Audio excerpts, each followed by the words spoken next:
And this is when I see people need to dial in who exactly you service, what you do for them, and by the way, what it costs, because we need a repeatable sales engine where everybody's not doing it their own way.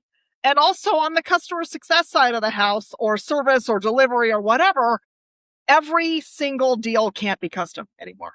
You can't have, well, this person has this pricing, but this person was only willing to pay this. Like, this is when you have to start systemizing things and doing things the same way, the same time. It's no longer like, I don't know, what do you think they'll pay?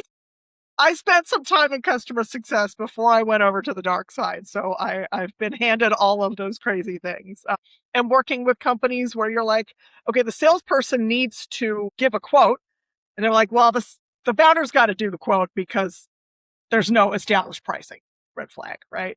One company that is still around, which I work for, and what they do is something not favorable on salespeople, is to make sure that the customer success lead is signing on a deal. And so what they do is actually, this is sacrilege, but I would say that requires the salespeople to bring CS early on into the conversation, just before it closes. For the CS for me to sign on a deal requires I ask the questions in terms of the offering, of what the expectations are, and if we could do this, and if this is in line with what the company is about.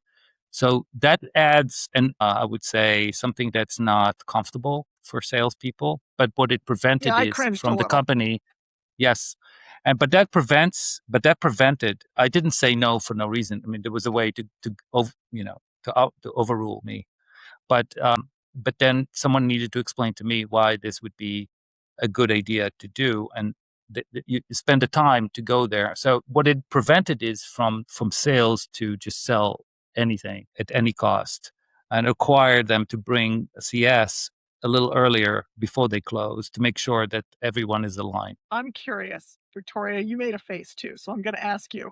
I don't hate that idea, but as a sales leader, I'm like, you never know what customer success is going to say. Sometimes they over-inform the prospect, and then I wonder if the customer success person feels pressured to say yes anyway, depending on the culture of the org. So, Victoria, what do you think about that plan? And Shimon, I'm not here to poo-poo it. I like to look at things from all angles.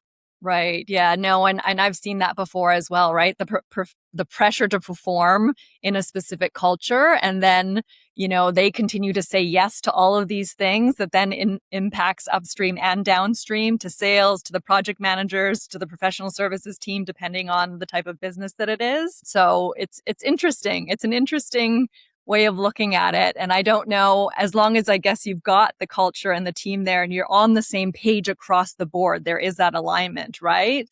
Then I could see how that would be advantageous. But otherwise, it could just create a whole other storm along the way for all of the other teams to then deliver. Yeah. It did. I was in a few storms like that.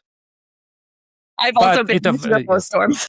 Yeah, it averted some cases where, and it was actually an Asian client who said, yeah, we need 5x of whatever you offer. And the salesperson is, here's where you sign. But it got to me and I had to ask the client, how did you get to 5x? Well, I mean, did you work with anyone else who is actually offering you at least 3x, 2x? And he said, no, but the salesperson said, okay. So I said, well, how about would you agree to a benchmarking? Let's benchmark where you are right now. I promise you, I'll double any benchmark you're gonna come up with. But give me 2 weeks to benchmark what your current performance is. So you'll see value for your money. And then we signed the deal. But it was not agreeing to 5 times, sign here type of a deal. That's an example of how that worked. A customer success person with some chutzpah